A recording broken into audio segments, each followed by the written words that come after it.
북한에서 한 7살 아이가 엄마에게 물었습니다. 엄마, 바나나가 뭐야? 그 순수한 질문 하나가 한 가족의 운명을 완전히 바꿔놓았습니다. 25년간 체제를 의심해 본 적 없던 탄광촌 여성이 딸을 위해 목숨을 걸고 선택한 것은 무엇이었을까요? 과연 그 작은 질문이 어떻게 두만강 밤바다를 건너는 결심으로 이어졌을까요? 지금부터 그 이야기를 들려드리겠습니다. 이 영상이 도움이 되셨다면 구독과 좋아요 부탁드립니다. 그 모든 것은 이렇게 시작되었습니다. 함경북도 무산군 연봉리 중국 국경에서 불과 10리도 안 되는 작은 탄광 마을에서 말이에요. 제가 25살 갓 결혼해서 남편과 함께 살던 그 시절을 떠올리면 지금도 가슴이 먹먹해집니다. 우리 동네는 탄광촌이라 남자들은 모두 땅속으로 들어가 석탄을 캐고 여자들은 탄광사무소에서 일하거나 집에서 아이들을 돌보며 살았어요. 마치 우리나라 강원도 탄광촌 같은 곳이었다고 보시면 됩니다. 그때만 해도 저는 체제를 의심하지 않았습니다. 매일 아침 7시면 마을 방송에서 나오는 혁명가요에 맞춰 일어나고 남편이 갱도로 내려가면 저는 사무소에 나가 석탄 생산량을 기록하는 일을 했어요. 점심때면 옥수수밥에 된장국, 저녁엔 감자 몇 개면 그만이었죠. 배급이 나오지 않는 날이 많았지만 그래도 우리가 제일 잘 사는 나라라고 믿고 있었거든요. 어느 가을날 남편과 함께 돌아가신 시아버지 산소에 성묘를 갔습니다. 산비탈에 올라서니 저 멀리 두만강이 보이고 강 건너편 중국 땅이 한눈에 들어왔어요. 남편이 말했습니다. 여보, 저기가 중국이야. 우리 아버지 젊으실 때는 저기까지 나무하러 다니셨다는데. 그날 산에서 내려오는 길에 장마당에 들렀습니다. 그 시절 장마당이라고 해봐야 아주머니 몇 분이 옥수수, 감자 같은 것들을 조금씩 팔던 곳이었어요. 우리나라로 치면 시골 오일장 같은 곳이라고 보시면 됩니다. 그런데 그날 한 아주머니가 몰래 쌀을 팔고 있었어요. 새하얀 쌀이었습니다. 이거 어디서 났어요? 제가 물으니까 아주머니가 주변을 둘러보더니 작은 목소리로 말했어요. 이거 중국 쌀이야. 강 건너편에서. 집에 와서 그 쌀로 지은 밥을 먹는데 우리가 늘 먹던 옥수수밥과는 차원이 달랐습니다.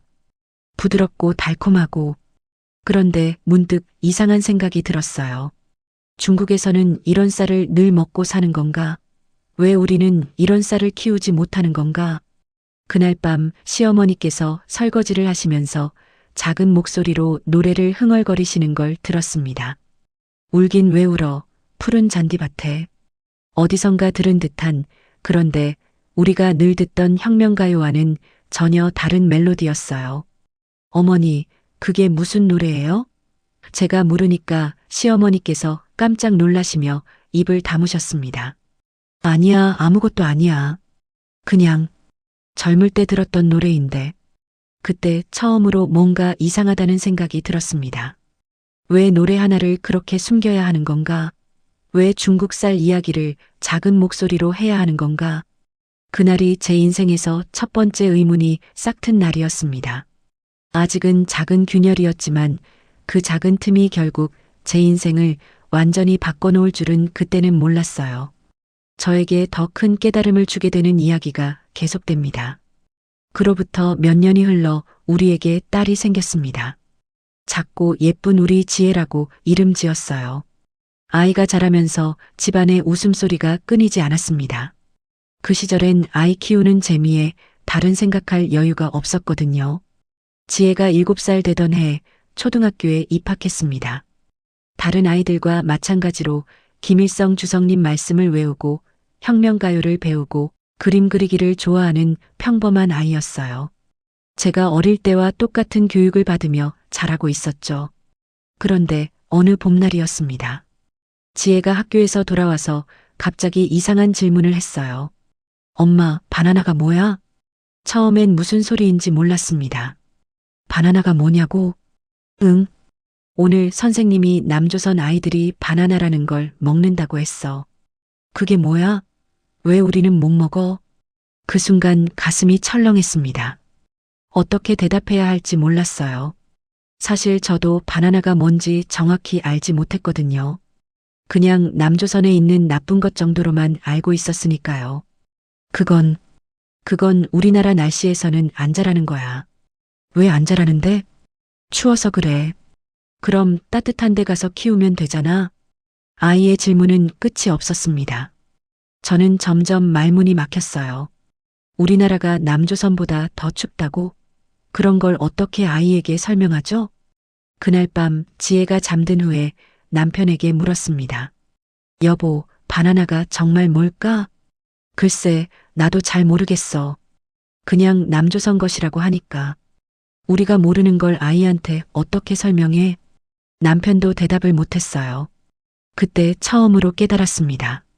우리가 너무 많은 걸 모르고 살고 있다는 걸요. 며칠 후에는 더 충격적인 일이 있었습니다. 지혜가 또 물었거든요. 엄마, 김치는 우리나라 음식이지? 그럼 당연하지. 그럼 남조선에서도 김치 먹어? 아니야, 그들은 우리와 다른 걸 먹어. 그럼 같은 조선 사람인데 왜 다른 걸 먹어? 선생님이 같은 민족이라고 했는데. 그때 정말 머릿속이 하얗게 변했습니다. 같은 민족인데 왜 다른 걸 먹는가? 저도 모르겠었어요. 학교에서 배운 대로라면 남조선 사람들은 굶어 죽어가고 있어야 하는데 바나나 같은 걸 먹는다니. 그냥 다른 거야. 더 묻지 마. 아이의 맑은 눈이 저를 바라봤습니다. 그 순간 제가 아이에게 거짓말을 하고 있다는 걸 깨달았어요. 모르는 걸 아는 척하고 확실하지 않은 걸 확실하다고 말하고. 그날 밤부터 잠이 안 왔습니다. 지혜의 질문들이 계속 머릿속을 맴돌았어요. 왜 우리는 바나나를 못 먹어? 같은 민족인데 왜 다른 걸 먹어? 정말 우리가 제일 잘 사는 나라라면 왜 우리 아이는 바나나가 뭔지도 모르고 자라야 할까? 정말 남조선 사람들이 비참하게 산다면 왜 그들은 우리가 모르는 과일을 먹고 살까? 그때부터 아이를 바라보는 제 마음이 달라졌습니다. 이 순수한 아이가 자라면서 저처럼 의문을 품고도 답을 찾지 못한 채 살아가야 하나? 아이에게 거짓말을 계속하면서 살아야 하나? 어느 날 지혜가 그림을 그리며 말했어요. 엄마, 나는 커서 가수가 될래. 가수? 응, 예쁜 노래 부르는 가수. 할머니가 부르던 그 노래처럼. 시어머니가 몰래 부르던 그 노래를 아이가 기억하고 있었던 겁니다. 그 순간 가슴이 뭉클했어요. 아이도 저와 같은 의문을 품고 자라고 있구나. 이 아이의 꿈을 어떻게 지켜줘야 할까? 그날 밤 처음으로 이런 생각이 들었습니다. 혹시 우리가 배운 게 전부 틀린 건 아닐까? 혹시 진짜로 좋은 세상이 따로 있는 건 아닐까? 아직은 확신할 수 없었지만 마음 한구석에 작은 의심이 자리 잡기 시작했습니다. 그리고 그 의심이 점점 커져가고 있었어요. 지혜가 10살 되던 해봄, 우리 마을에 큰 사건이 일어났습니다. 남편의 동료였던 박기철 아저씨가 어느 날 갑자기 연행되었거든요. 20년을 함께 탄광에서 일한 사이였는데 말이에요. 박기철 아저씨는 정말 좋은 분이었어요. 우리 지혜한테도 친할아버지처럼 잘해주시고 명절 때면 집에서 만든 순두부를 나눠주시곤 했죠. 부인 정순이 언니는 제 절친한 친구였고요. 같은 해에 결혼해서 같이 아이 키우며 20년을 지낸 사이였습니다. 그런데 어느 날 새벽 보이부 사람들이 와서 박 아저씨를 끌고 갔어요. 죄목은 불순 서적 소지였습니다. 중국에서 몰래 들여온 책을 숨겨뒀다는 거였어요. 그날 오후 탄광당 비서가 전 직원을 모아놓고 말했습니다. 동무들, 박기철은 반동분자였습니다. 그 가족과 어떤 접촉도 금합니다. 혁명을 배신한 자들과 연계된 것으로 의심받고 싶지 않다면 완전히 관계를 끊으십시오.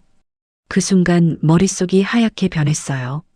정순이 언니와 관계를 끊으라고 20년 친구를 언니처럼 지낸 사람을 하루아침에 남남이 되라고 집에 돌아와서 남편에게 물었습니다. 여보, 정말 언니와 인사도 하면 안 되는 거야? 여보야, 우리도 살아야지. 지금 괜히 연루되면 우리도 위험해져. 지혜 생각해봐. 남편 말이 틀린 건 아니었어요. 하지만 가슴이 찢어질 것 같았습니다. 이튿날부터 정순이 언니를 마주쳐도 모른 척해야 했어요. 언니도 마찬가지였죠. 마을 우물가에서 마주쳐도 서로 고개를 돌리고 장마당에서 만나도 없는 사람 취급을 해야 했습니다. 일주일쯤 지났을 때였어요. 지혜가 학교에서 돌아와서 울먹이며 말했어요. 엄마, 기철 할아버지 집 미영이가 왜 나한테 인사를 안 해? 우리 친구인데.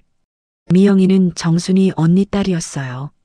지혜와 같은 반에서 단짝 친구로 지냈던 아이였죠. 미영이도 이제 너와 놀면 안 돼. 왜? 우리가 뭘 잘못했는데?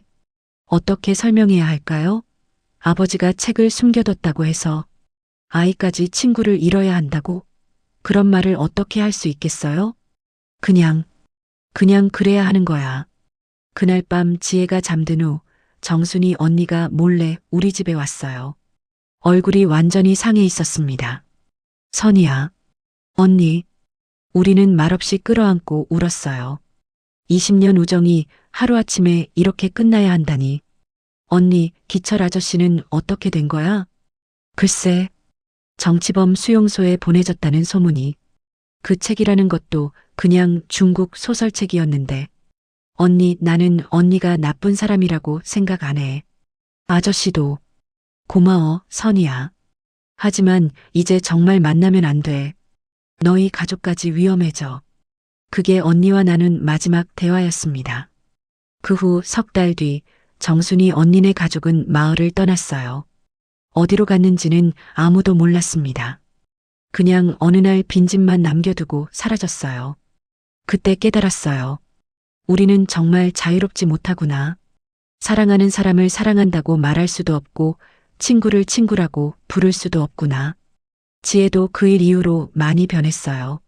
활발하던 아이가 조용해지고 친구들과도 조심스럽게 지내기 시작했어요. 불과 10살인 아이가 벌써 눈치를 보며 살기 시작한 거예요. 엄마, 우리도 언제가 미영이처럼 될 수 있어? 무슨 소리야, 그런 일 없어. 하지만 미영이 아빠도 나쁜 사람이 아니었잖아. 우리한테 순두부도 주고 착한 사람이었는데. 아이의 말이 맞았어요. 박기철 아저씨는 정말 좋은 사람이었어요. 하지만 책 한 권 때문에 반동분자가 되고 가족들은 마을에서 쫓겨났죠. 그날 밤 남편에게 말했어요. 여보, 이게 정상인가? 뭐가? 친구를 친구라고 부를 수 없고 좋은 사람이 하루아침에 나쁜 사람 되는 게. 남편은 대답하지 못했어요. 우리 모두 알고 있었거든요. 이상하다는 걸, 틀렸다는 걸. 그때부터 마음 깊숙한 곳에서 분노가 자라기 시작했습니다. 체제에 대한 분노가요. 사람과 사람 사이를 갈라놓고 사랑을 죄로 만드는 체제에 대한 분노가 말이에요. 그로부터 몇 년 뒤 우리 마을에는 더욱 혹독한 시련이 찾아왔습니다. 식량 사정이 극도로 나빠진 거예요. 탄광 배급도 석 달째 끊어지고 장마당 물가는 하늘 높은 줄 모르고 치솟았습니다. 그해 겨울이 유난히 추웠어요. 지혜가 중학교에 다니고 있었는데 아이가 하루 한 끼도 제대로 못 먹는 날이 많았습니다. 우리만 그런 게 아니었어요. 온 마을이 굶주림에 시달리고 있었죠. 그때 우리 옆집에 혼자 사시던 김할머니 이야기를 해드려야겠어요. 75살이신 분이었는데 6.25 때 남편을 잃고 혼자서 아들, 딸 키우며 사신 분이었어요. 그런데 자식들은 모두 도시로 나가고 할머니만 홀로 남아 계셨죠. 어느 날 그 할머니가 우리 집에 오셔서 손주 이야기를 하시더군요. 선이야, 내 손주들이 평양에 있는데 한 달째 소식이 없어. 먹을 게 없어서 굶고 있다는 마지막 편지가 전부야. 할머니 눈에는 눈물이 고여 있었어요. 할머니, 괜찮을 거예요. 다들 어려운 시기니까. 아니야, 선이야. 내가 뭔가 해야 해. 손주들이 굶어 죽을 수는 없잖아. 그 말씀을 하시더니 할머니가 나가셨어요. 뭔가 불안한 예감이 들었습니다. 며칠 후 새벽 바깥에서 고함 소리가 들렸어요. 나가보니 할머니가 마을 경비대원들에게 붙잡혀 있었습니다. 손에는 옥수수 이상 몇 개를 들고 계셨어요. 이 늙은 년이 또 남의 밭에서 도둑질했네. 경비대원이 할머니를 때리려고 손을 들었어요. 그 순간 할머니가 울부짖으셨습니다. 손주들이 굶어 죽어가는데 옥수수 몇 개가 뭐가 그리 대수야. 내가 죽으면 죽었지. 손주들만은 살려야 해. 그 모습을 보는 순간 가슴이 무너져 내리는 것 같았어요. 일평생 착하게만 사신 할머니가 남편은 나라를 위해 죽고 자식들은 나라를 위해 일하며 살아오신 할머니가 손주를 위해 남의 밭에서 옥수수를 훔쳐야 하는 현실이. 할머니, 제가 달려갔지만 경비대원들이 막았어요. 이런 일에 끼어들면 당신도 같은 죄인이 됩니다. 그날 할머니는 일주일 동안 마을 구류장에 갇혔어요. 75살 노인이 차가운 감방에서 일주일을 석방되신 후 할머니는 완전히 다른 사람이 되셨어요. 등이 더 구부러지고 말수도 줄어드셨죠. 어느 날 할머니가 저에게 조용히 말씀하셨어요. 선이야, 나는 평생 도둑질 한 번 안 하고 살았어. 바늘 하나도 남의 것 건드린 적 없어. 그런데 배가 고프니까 사람이 이렇게 되는구나. 할머니, 배고픔 앞에서는 선악이 무슨 소용이야? 손주가 굶어 죽는다는데. 옥수수 몇 개 못 가져가겠어? 내가 나쁜 사람이 된 거야. 세상이 나쁜 거야? 할머니의 그 말씀이 가슴에 박혔어요. 배고픔 앞에서 선과 악은 정말 사치였습니다. 그로부터 한 달 후 할머니가 돌아가셨어요. 홀로 집에서 쓰러지신 채로 발견되셨죠. 평양에 있던 손주들은 할머니 장례식에도 오지 못했어요. 올 수가 없었던 거죠. 할머니 장례식 날 관 속에 누워 계신 할머니를 보면서 생각했어요. 이분은 나쁜 사람이 아니었어. 그런데 왜 도둑으로 죽어야 했을까? 왜 손주들은 할머니 마지막 가시는 길도 배웅하지 못할까? 그날 밤 지혜가 물었어요. 엄마, 할머니가 왜 돌아가셨어? 많이 아프셨어. 굶어서? 할 말이 없었어요. 사실이었으니까요. 엄마, 나도 나중에 할머니처럼 될까? 그 순간 온몸에 전기가 흐르는 것 같았습니다. 내 딸이, 내 소중한 딸이 김할머니처럼 배고픔에 죽어가는 모습을 상상하니 견딜 수가 없었어요. 그날 밤 남편에게 말했습니다. 여보, 우리 여기서 나가자. 뭐라고? 나가자. 지혜만이라도 살려야 해. 이곳에 있으면 우리 딸도 김할머니처럼. 선이야, 정신 차려. 그게 어디 쉬운 일이야? 쉽지 않아도 해야 해. 죽을 각오로라도 해야 해. 그때부터 마음속에 확고한 결심이 자리 잡았어요. 무슨 일이 있어도 이곳을 떠나야 한다고. 딸만은 배고픔으로 도둑이 되지 않게, 굶어 죽지 않게 해야 한다고. 김할머니의 죽음은 제게 마지막 경고였습니다. 더 이상 망설일 시간이 없다는. 그로부터 몇 년이 흘러 2018년 가을이었습니다. 지혜가 고등학교 2학년이 되어 있었어요. 아이는 제가 어릴 때보다 더 조심스럽게 살고 있었습니다. 한번 크게 혼난 일이 있었거든요. 그날은 지혜가 학교에서 돌아와 평소보다 풀이 죽어 있었어요. 왜 그래? 무슨 일 있었어? 아니야, 엄마. 그냥 무슨 일인지 말해봐. 한참을 망설이더니 지혜가 작은 목소리로 말했어요. 오늘 선생님이 장래 희망을 물어봤거든. 다들 인민을 위해 복무하겠다. 당에 충성하겠다. 이렇게 말하는데 나는 깜빡하고 다른 말을 했어. 뭐라고? 가수가 되고 싶다고. 할머니가 부르던 그 예쁜 노래들처럼 사람들 마음을 따뜻하게 해주는 가수가 되고 싶다고. 그 순간 가슴이 철렁했어요. 그래서 선생님이 화를 내셨어. 개인주의 사상에 물들었다. 부르주아 취향이다 하면서 앞으로 이런 생각 버리지 않으면 대학도 못 간다고. 지혜 눈에 눈물이 고여 있었어요. 엄마, 노래 부르고 싶은 게 그렇게 나쁜 거야? 사람들을 기쁘게 해주고 싶은 게 잘못된 거야? 어떻게 대답해야 할까요? 아이의 순수한 꿈마저 짓밟는 이 세상을. 꿈을 말하면 위험해지는 이곳을. 그날 밤 지혜가 잠든 후 남편과 진지한 대화를 나눴어요. 여보, 이제 정말 떠나야 해. 선이야. 우리 딸이 꿈 하나 제대로 꿀 수 없는 세상에서 뭘 더 기다려? 이대로 있으면 지혜도 우리처럼 거짓말하며 살게 돼. 남편도 더 이상 반대하지 않았어요. 우리 모두 한계에 달해 있었거든요. 그럼 언제? 내일 밤. 이렇게 갑자기 망설이면 용기가 사라져. 지금이 아니면 영원히 못 가. 그날 밤 나는 짐 대신 결심을 쌌습니다. 옷가지나 돈은 별로 중요하지 않았어요. 중요한 건 이 결심이었죠. 다시는 돌아오지 않겠다는, 무슨 일이 있어도 딸만은 자유로운 곳에서 살게 하겠다는 결심이었어요. 다음 날 저녁, 평소와 다름없이 저녁을 먹었습니다. 지혜는 학교 숙제를 하고 있었고 남편은 내일 탄광 일정을 확인하고 있었어요. 모든 게 평범했죠. 하지만 제 마음은 전혀 평범하지 않았어요. 밤 11시 모두 잠든 후에 조용히 일어났습니다. 지혜를 깨웠어요. 지혜야, 일어나. 엄마, 왜? 조용히 해. 우리 지금 떠날 거야. 어디로? 자유로운 곳으로. 지혜는 금방 상황을 이해했어요. 똑똑한 아이였거든요. 무섭다는 표정이었지만 고개를 끄덕였죠. 우리는 최소한의 옷까지만 챙겼어요. 너무 많이 가져가면 수상해 보이니까요. 남편이 몇 년 동안 모아둔 중국 돈도 숨겨서 가져갔고요. 집을 나서는 순간 뒤돌아보고 싶었지만 참았어요. 돌아보면 마음이 약해질 것 같아서요. 두만강까지는 걸어서 2시간 거리였어요.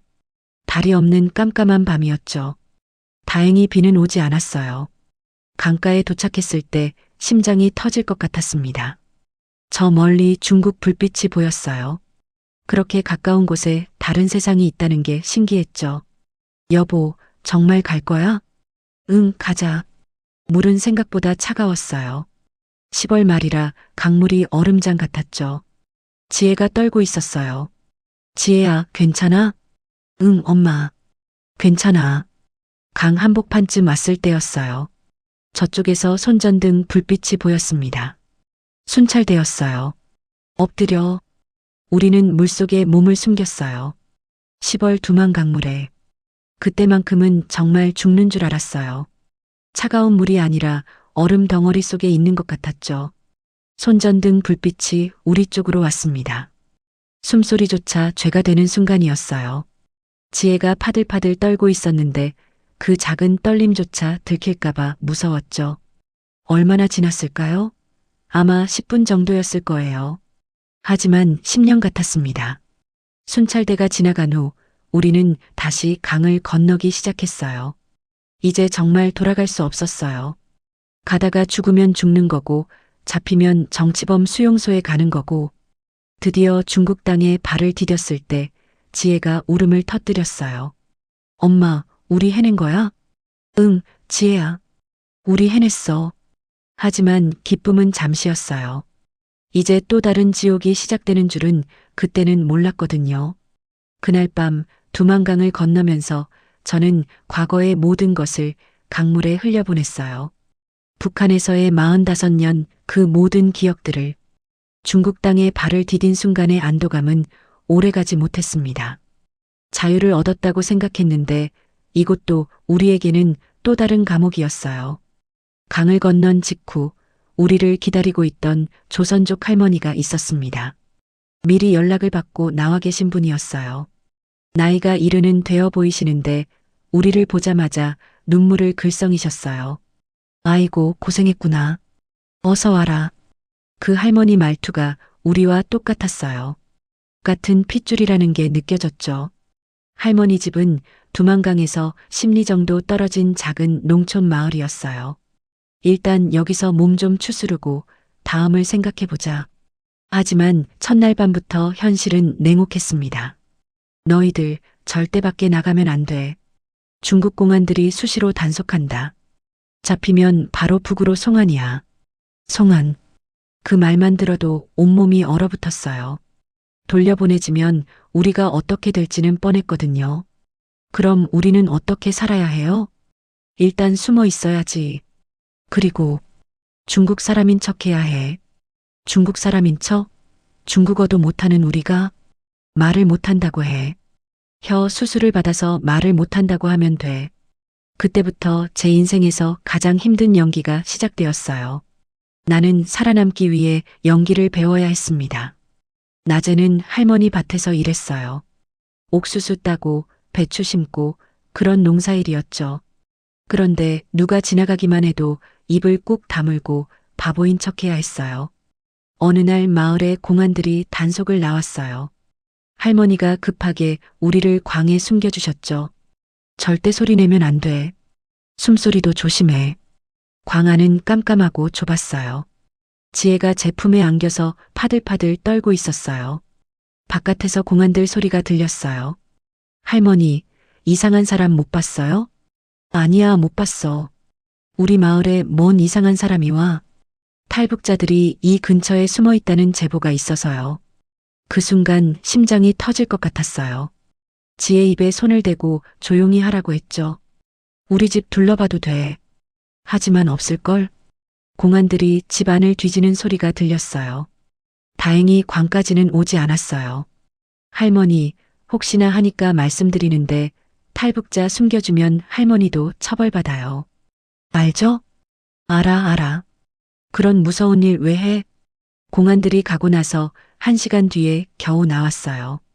할머니가 물 한 그릇을 주시더군요. 너희들 정말 조심해야 해. 여기도 안전하지 않아. 그날 이후로 더욱 조심스럽게 살았어요. 낮에는 농사일, 밤에는 광에서 잠자기. 마치 도둑처럼 살았죠.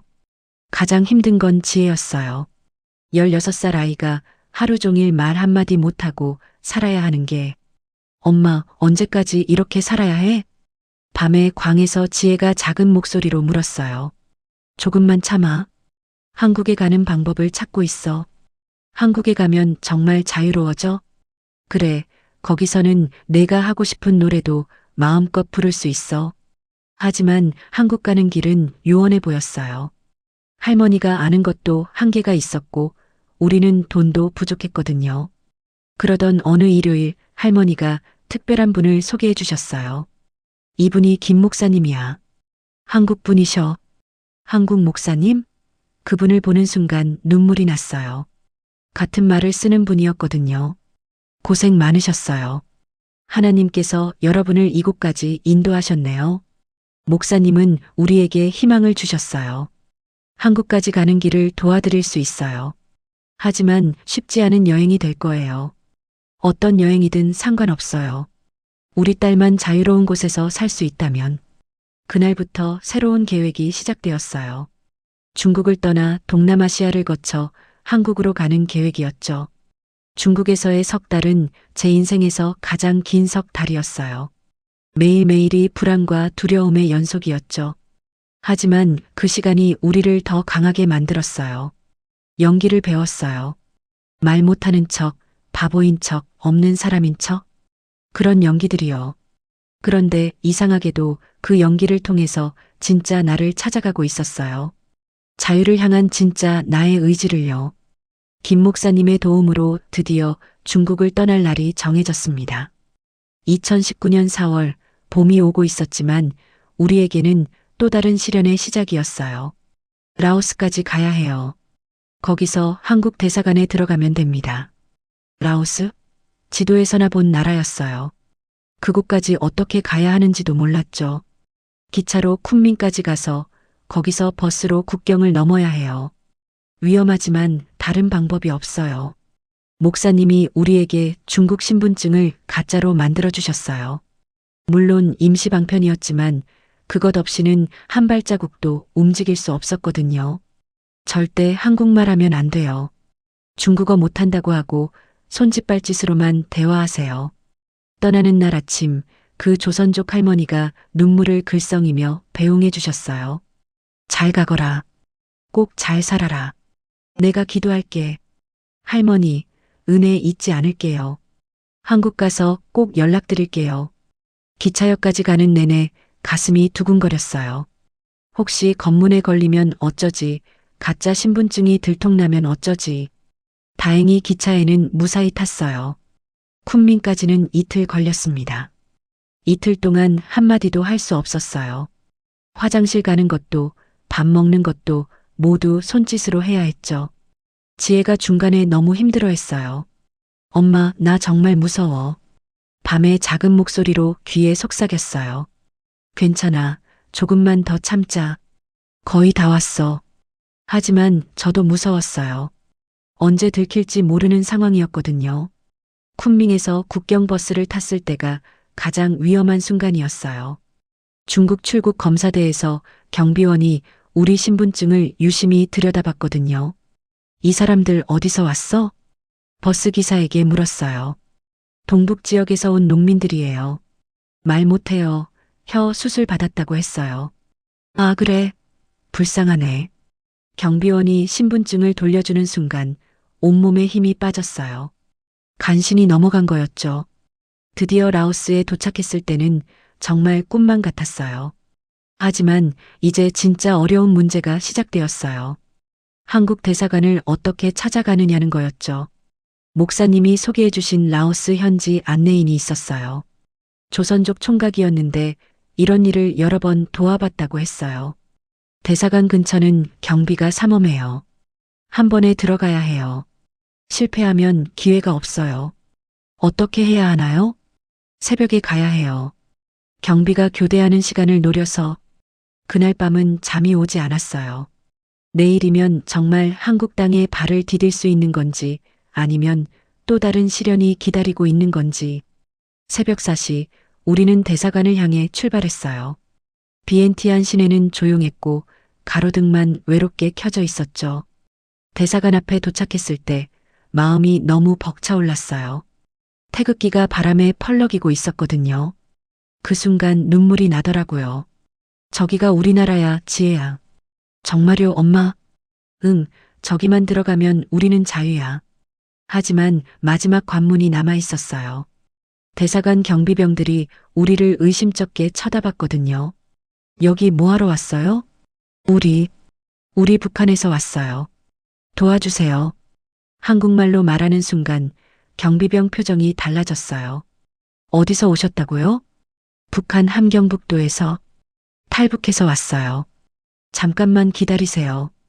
경비병이 누군가에게 연락을 했어요. 얼마 후 대사관 직원분이 나오셨어요. 고생 많으셨어요. 어서 들어오세요. 그 말을 듣는 순간 다리에 힘이 풀려서 주저앉을 뻔했어요. 정말 끝났구나. 정말 살았구나. 엄마, 우리 해냈어요? 지혜가 울면서 제게 안겼어요. 응, 지혜야. 우리 정말 해냈어. 대사관 안에 들어가는 순간 한국 냄새가 났어요. 무슨 냄새인지는 모르겠지만 자유의 냄새 같았어요. 그날부터 한국으로 가는 절차가 시작되었어요. 신원 조회도 받고 여러 가지 서류도 작성했죠. 복잡했지만 모든 게 희망적이었어요. 일주일 후 우리는 드디어 한국행 비행기에 몸을 맡겼어요. 창밖으로 구름이 보였는데 그 구름 위로 새로운 삶이 펼쳐질 것 같았어요. 지혜야, 이제 정말 내가 하고 싶은 노래를 마음껏 부를 수 있어. 엄마도 이제 마음 놓고 웃을 수 있어요. 비행기 안에서 처음으로 마음 편히 잠들었어요. 누군가 깨우러 올까봐 걱정하지 않고 아무도 우리를 숨겨야 한다고 하지 않는 그런 잠이었어요. 진짜 자유를 실감하게 되는 감동적인 순간들을 만나보시겠습니다. 인천공항에 도착한 순간을 잊을 수 없어요. 2019년 5월 한국 땅을 처음 밟았을 때 말이에요. 공항에서 나오는데 스마트폰을 든 사람들이 그렇게 많은 거예요. 북한에서는 상상도 못할 일이었죠. 그리고 모든 게 환하게 불이 켜져 있고 24시간 편의점이 있다는 걸 보고 깜짝 놀랐어요. 엄마, 저기 불이 왜 저렇게 많이 켜져 있어? 전기가 부족하지 않나 봐.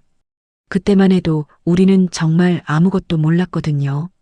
하나원에서의 3개월은 새로운 세상을 배우는 시간이었어요. 컴퓨터 사용법, 은행 이용법, 지하철 타는 법. 모든 게 신기했어요. 가장 충격적이었던 건 인터넷이었어요.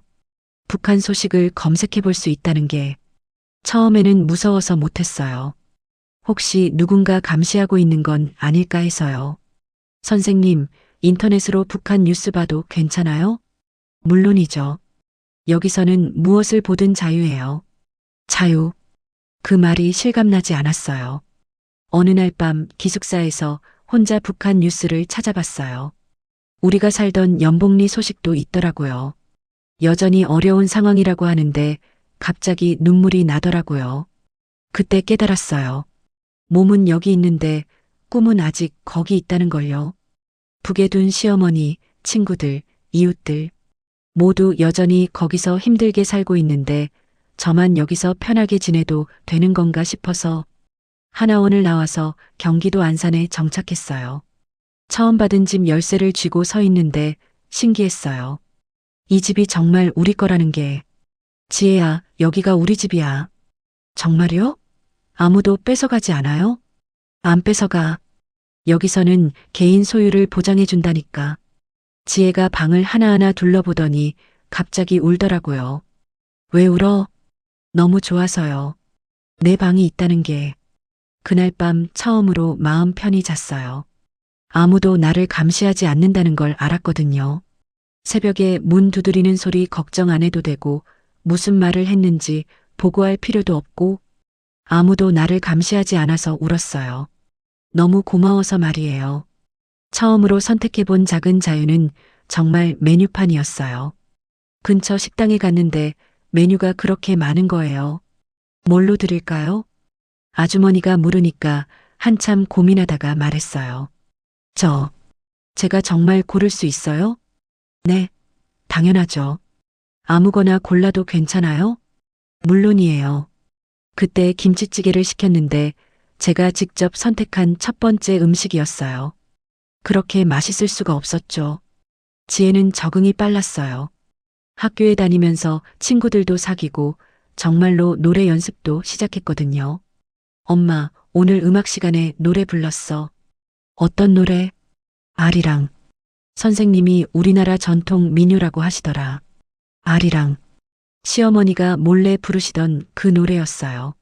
선생님이 그러시는데 노래는 사람 마음을 하나로 만든다고 하시더라. 북한과 남한이 같은 노래를 부른다고. 그 말을 들으니 가슴이 뭉클했어요. 정말 우리는 하나였구나. 취업도 했어요. 처음엔 식당 일, 나중에는 마트에서 일했죠. 북한에서는 상상도 못한 일이었어요. 내가 하고 싶은 일을 스스로 선택할 수 있다는 게 가장 감동적이었던 순간은 첫 월급을 받았을 때예요. 내가 일한 만큼 정확히 받는다는 게. 북한에서는 열심히 일해도 배급이 나오지 않는 날이 많았는데 여기서는 일한 만큼 정확히 받더라고요. 그 돈으로 지혜한테 기타를 사줬어요. 엄마, 정말 사도 돼? 물론이야. 내 꿈이잖아. 지혜가 기타를 안고 우는 걸 보니까 제가 더 울었어요. 이 아이가 이제 정말 자유롭게 꿈을 꿀 수 있구나. 지금 지혜는 대학에서 실용음악을 전공하고 있어요. 가끔 작은 무대에서 노래도 해요. 그 모습을 보면 정말 자랑스러워요. 어느 날 지혜가 말했어요. 엄마, 나중에 통일되면 북한에도 가서 노래할 거예요. 할머니가 부르던 그 노래들로. 그 말을 들으니 가슴이 벅차올랐어요. 그래, 지혜야. 엄마도 그날이 오기를 기다리고 있어. 우리 세대에는 꼭 통일을 봤으면 좋겠어. 지금도 가끔 북한 꿈을 꿔요. 고향 산천, 시어머니, 그리고 정순이 언니. 모두 그리워요. 하지만 후회하지 않아요. 왜냐하면 여기서 진짜 자유를 배웠거든요. 선택할 수 있는 자유, 꿈꿀 수 있는 자유, 사랑할 수 있는 자유. 그날 밤 짐 대신 결심을 쌌던 그 선택이 틀리지 않았음을 매일 확인하고 있어요. 여러분도 자유의 소중함을 느끼며 사시길 바라요. 그리고 언젠가 우리가 하나 되는 그날까지 서로를 이해하고 사랑하며 살아가면 좋겠어요. 감사합니다.